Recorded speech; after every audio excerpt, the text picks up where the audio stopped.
Okay, so this is part 3 of our lecture, and we ended the last discussion regarding herpes, zoster, and varicella, or what we see as shingles. So this is a picture of what you may see with chickenpox or shingles. The one on your left is pretty much the one with the chickenpox. You can see the little blistering little dots, as well as the one looks more like shingles, these pustules as well. And usually with shingles, they follow a nerve root. So that's why it's very painful, and you can see how it's just following the one pattern. It doesn't spread across the other side of the body, etc. But again, I have seen it's very rare where it crosses over, but that's really bad. Another type of lesions that you may come across, of course, is warts. Most of the time, warts are caused by human papillomavirus, HPV, and we'll talk more about this type of warts in our STD lecture. There are many different types of fungal infections you may come across. Tinea is the key word for fungal. Anytime you see anything tinea, it means a fungal infection, such as tinea capitis. The cap is where you wear baseball caps on top of your head, so that's the scalp. Ped is, of course, meaning for foot, so tinea pedis is your athlete's foot. Tinea corporis is your ringworm. Tinea cruis, jock itch, and tinea unguing is your nails, or onychomycosis is what you may see for your nail infections. And it doesn't mean just nails on your hands. It could be nails in your toes as well as feet. So tinea pedis, though, is more your athlete's foot, and as you can see, the white plaques, the blistering or scaly of the skin, this is typical of what you would see for athlete's foot. Another type of fungal infection that you may come across is candidiasis, caused by, of course, your microorganism, the Candida albicans. It is usually found in areas that are warm, dark, moist areas, and so we will find these in our skin areas, more like in our genitalia area. You can find this as well as inside in your GI tract. Anything from your mouth goes all the way to your anus, so you can find candidiasis anywhere along that way. And it can change from a common organism to actual pathogen. So it is very common with patients that are on antibiotics, because antibiotics or antifungals can clean out everything, get rid of all our normal flora, and we can develop these type of infections, as well as diabetes mellitus. Yeast loves sugar, and so if you are diabetic, you have lots of sugar, so you're more common to have these fungal infections, as well as if you're immunosuppressed or have, I'll call it, cancer. Vascular disorders, cutaneous vasculitis results from an immune complex in the small blood vessels, and they develop from any type of drug or bacterial infection, as well as viral infections. So these lesions are palpable, purpura, progressing to hemorrhagic bullae with necrosis and ulcerations that you may see. One of the types that are very common is urticaria, or what we call hives. It is caused by that type 1 hypersensitivity, where our body will release histamine, and sometimes the histamine, these blisters can get so irritating that they are filled with their wheals. First off, just to let you know, they are wheals, and they come and have that fluid inside of them, and they can actually leak. So because it's a histamine release disorder that we will see, we usually just give them some antihistamines as well as some steroids to help reduce some of that inflammation. Scleroderma is sclerosis of the skin that can progress to internal organs. It is associated with several antibiotics. So again, we need to monitor our patients closely when we're giving antibiotics for any skin disorders. The skin becomes hard, hypopigmented, taut, and tightly connected to the underlying tissue. With scleroderma, you can see it on the face, can become very tight, almost looking like they just had a my goodness.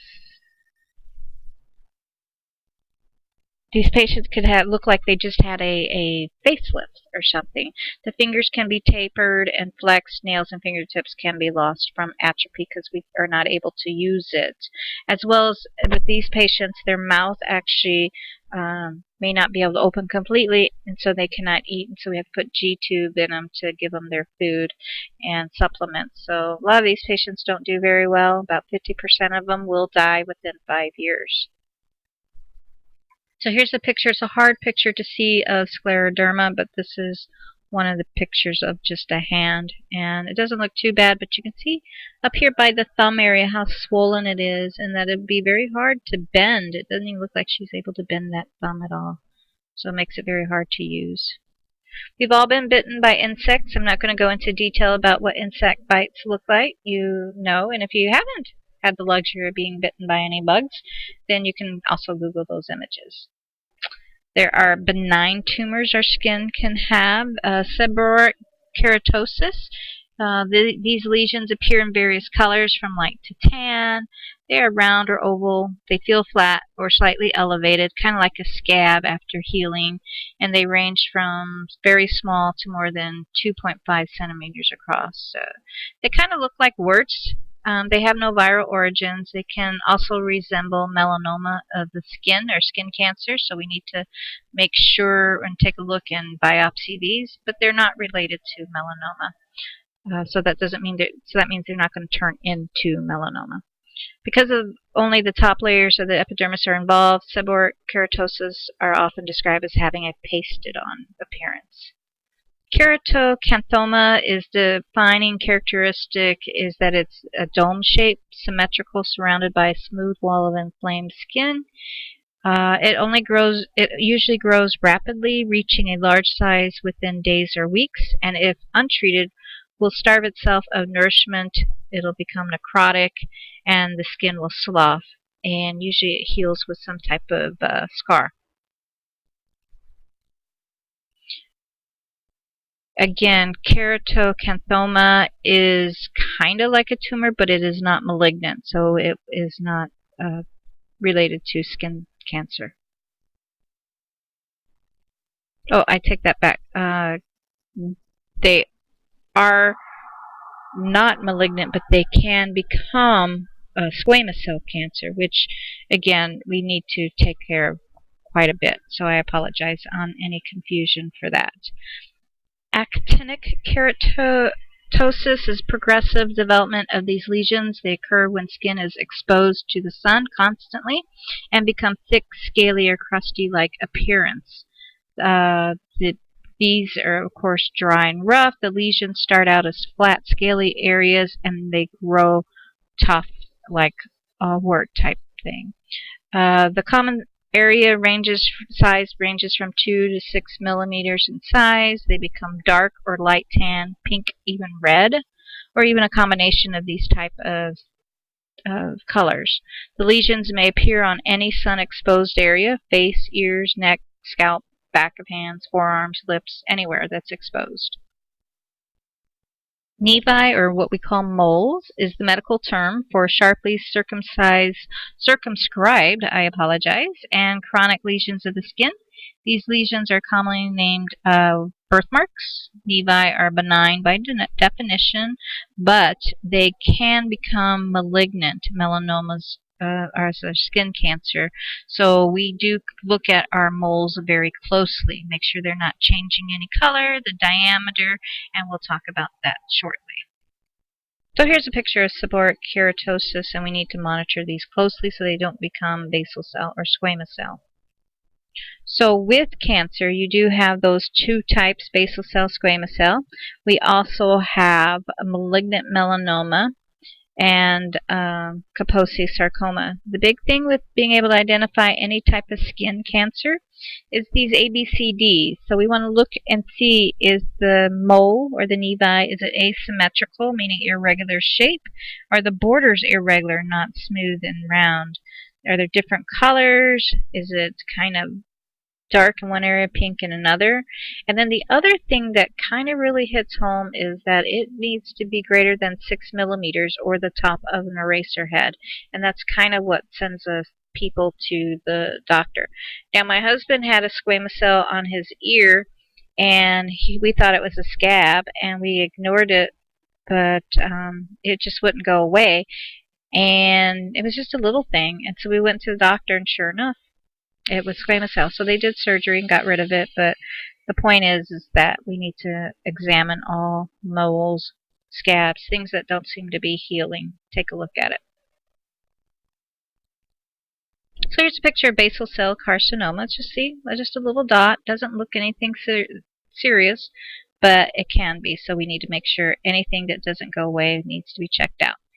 Squamous cell, here's the back of an ear, and you can see the different discolorations. The borders are irregular, it's not flat, and it's probably larger than an eraser head.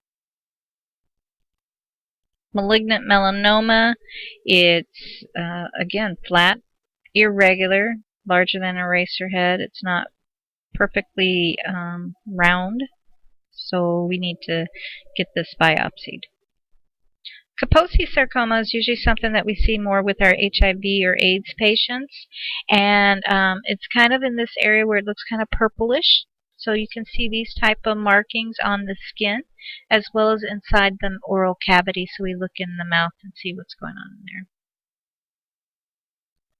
Burns, we have basically four different types of burns, but nowadays we just really talk about third. There is a 4th degree burn, but that's usually when the skin is charcoaled and it's burned up, and usually that's when you find people that have passed away in fires.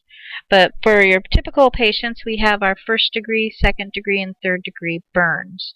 1st degree burn is not serious. It's usually involving the outer skin layer. It's just red. There's some swelling and maybe some pain. And so it's kind of like just a non-blistering burn. Whereas the superficial, deep, partial 2nd degree burn is more of blistering. So this is where we will see like severe sunburns, that type of thing, where there's some fluid inside that as well. And let's see, 3rd degree burns. That is a major burn, probably more than likely. It involves all layers of your skin, fat, muscles, as well as probably the bone area.